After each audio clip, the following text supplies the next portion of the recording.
Hello guys, good morning.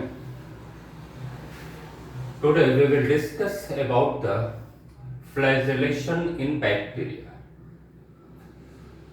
You know that kingdom Monera includes mainly bacteria, mycoplasma, rickettsias, cyanobacteria, actinomycetes, etc. And all these are microscopic organisms, and all these are prokaryotic and unicellular organism. Okay, so variety of monerans are present everywhere in the nature, and now we will focus on the bacteria. In the previous video, I will discuss about the I have discussed about the kingdom Monera, and today we will discuss about the flagellation in bacteria. You know that bacteria are motile and non-motile. Some bacteria are motile and some are non-motile. Okay, so the motile bacteria only have the flagella, because you know that flagella and cilia are the locomotory organ. So mostly flagella are the locomotory organ of the bacteria, by which all the bacteria move from one place to another place in any medium. Okay, so on the basis of presence or absence of flagella, and what is their position of flagella on the body, and what is the number of flagella present on the body, on this basis there are 5 types of bacteria are recognized. Okay, so what are the 5 types of bacteria are recognized on the basis of flagella and their position on the body and their number on the body? Okay, first one is the atroicus. Troicus means the filamentous structure, that is the flagella. So atroicus means, A means upset, trichous means flagella, यानी जिन bacteria में flagella absent होता है उसको atrichous में हम रखते हैं. Okay, for example lactobacillus. You know that lactobacillus lactis bacteria are present in the milk, and this bacteria is very useful for human beings, and this bacteria produces lactic acid from the lactose sugar of the milk.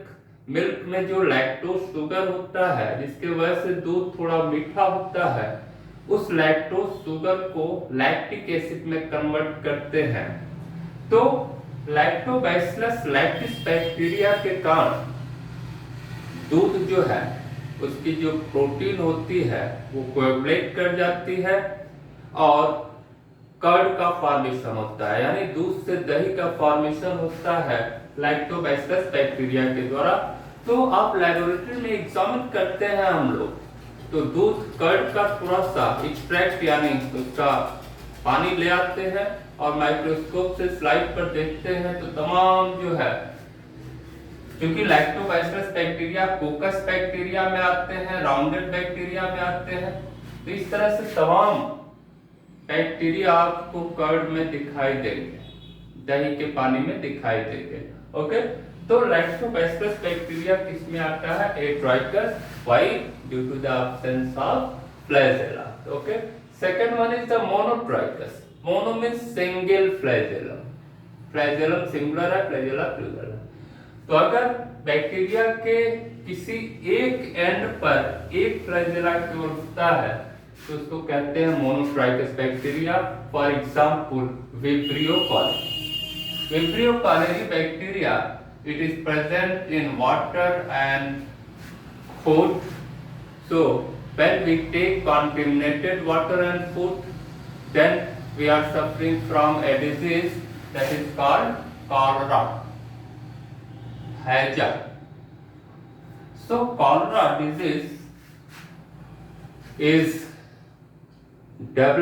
produced by the Vibrio cholerae bacteria, and this bacteria is the monotrichous bacteria. Third one is cephalotrichous. You know that cephalo means होता है head होता है, और head के ऊपर तमाम बाल होते हैं. ठीक है, तो इस तरह से जब सर के ऊपर बाल की तरह से तमाम फ्लैजेला पाए जाते हैं, many flagella at one end. ठीक है, तो इसको कहते हैं cephalotrichous bacteria. For example Pseudomonas fluorescens.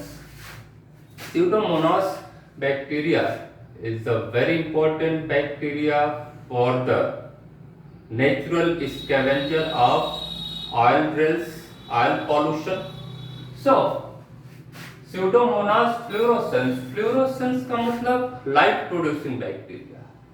They have a specific chemicals which produces light. So fluorescence means light producing bacteria.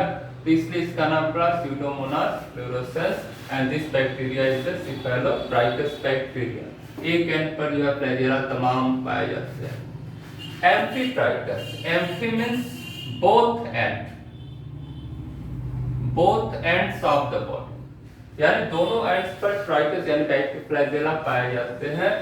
और लेकिन एक चीज है कि फ्लैजेला दोनों एंड्स पर केवल एक ही फ्लैजेलम होंगे. जैसे एक यहाँ है, एक यहाँ है दोनों एंड्स पर. तो one flagellum eight both ends. Example क्या है इसका, एम्फीट्राइटिस बैक्टीरिया का Nitrosomonas. You know that Nitrosomonas bacteria is very helpful in nitrogen fixation. That is, the atmospheric nitrogen is fixed into nitrate with the help of Nitrosomonas bacteria. So this bacteria included in the Amphitrichous bacteria. And fifth one is the Lophotrichous bacteria. Lopho means होता है क्या, group में, झुंड में. So lophotrichous bacteria में group of flagella are present at both ends. दोनों ends पर group में फ्लैजेला पाए जाते हैं. For example spirillum volutans bacteria. This bacteria are present in water. So this bacteria is the example of lophotrichous bacteria. And Sixth one is the peritrichous bacteria. Peri means होता है all over the body, चारों. यानी the flagellum are present on all over the body, all the surface of the body of bacteria. That is called peritrichous bacteria. Okay, all over the body flagella पाए जाते हैं. Example है Salmonella typhi. You know that this bacteria is present in our intestine. Okay, so this bacteria is useful for our body. But when this bacteria multiply and their number are increases in the body, then a disease is called typhoid. तो जो typhoid रोग होता है जिसमें fever आता है बार बार लंबे समय तक, इसके वजह से टाइफाइड फीवर की वजह से आता है. और आप जानते हैं कि टाइफाइड का जो टेस्ट होता है वो किससे होता है, उसको कहते हैं विडॉल टेस्ट कहते हैं. क्या कहते हैं, विडॉल टेस्ट. तो विडॉल टेस्ट के द्वारा हम टाइफाइड बैक्टीरिया का पता कर लेते हैं. अब टाइफाइड बैक्टीरिया क्या है, सैल्मोनेला टाइफी. अब ये बैक्टीरिया कई तरह के होते हैं, A plus B plus O plus para O. तो आप ब्लड टेस्ट कराते हैं तो कई तरह के टाइफाइड बैक्टीरिया आपको, उसमें कई स्ट्रेन के बैक्टीरिया, क्योंकि बैक्टीरिया में जो अलग अलग कैरेक्टर के बैक्टीरिया होते हैं तो उनको नाम स्ट्रेन दिया जाता है, प्रभेद. कई स्ट्रेन पाए जाते हैं कई बैक्टीरिया के due to the difference in the nature of the bacteria. तो salmonella typhi bacteria that cause typhoid fever and this bacteria is present in the small intestine of every person. Okay, and these bacteria are also present in the contaminated food and water. और इसीलिए typhoid contaminated water और food के लेने से होता है। तो these are the classification of bacteria on the basis of flagella. Here, one thing is very clear that हमेशा कंफ्यूजन जो होता है सिफेलोट्राइकस, एम्फीट्राइकस, लोफोट्राइकस, जो भी क्वेश्चन पूछा जाता है इन तीन पे पूछा जाता है।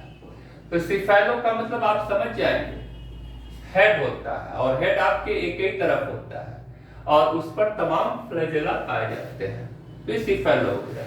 तो सिफेलो और लोफोट्राइकस में क्या अंतर है ये आपको जानकारी रखनी। लोफो और सिफेलो दोनों में फ्लैजेला का दोनों में क्या पाया जाता है, फ्लैजेला पाया जाता है। सिफेलो में केवल एक एंड पर कई फ्लैजेला होता है ग्रुप में, लेकिन लोफो में क्या होता है कि दोनों एंड पर एक एक फ्लैजेला केवल पाया जाता है। क्या पाया जाता है? नो और एम्फीट्राइकस में दोनों एंड पर एक एक फ्लैजेला पाया जाता है और लोफोट्राइकस में दोनों एंड पर कई फ्लैजेला पाया जाता है। तो इस तरह से सिफेलोट्राइकस और लोफोट्राइकस में अंतर करना थोड़ा मुश्किल है। सिफेलोट्राइकस में क्या है, एक ही तरफ कई फ्लैजेला पाए जाते हैं एक एंड पर, और लोफोट्राइकस में क्या है, कई फ्लैजेला दोनों एंड पर पाए जाते हैं। सो सिफेलोट्राइकस और लोफोट्राइकस में थोड़ा कंफ्यूजन होता है। लोफोट्राइकस में कई फ्लैजेला एक एंड पर पाए जाते हैं, सिफेलोट्राइकस में कई फ्लैजेला एक एंड पर पाए जाते हैं हेड की तरह से, जिस पर जैसे बाल होते हैं, और लोफोट्राइकस में फ्लैजेला कई दोनों एंड पर कई फ्लैजेला पाए जाते हैं। और एम्फीट्राइकस में क्या होता है, दोनों एंड पर एक एक फ्लैजेला पाए जाते हैं। So this is a very important for the examination point of view, that is the flagellation in bacteria। और फ्लैजेला के आधार पर 5 तरह के बैक्टीरिया आपको ये पढ़ाया गया। Okay, thank you.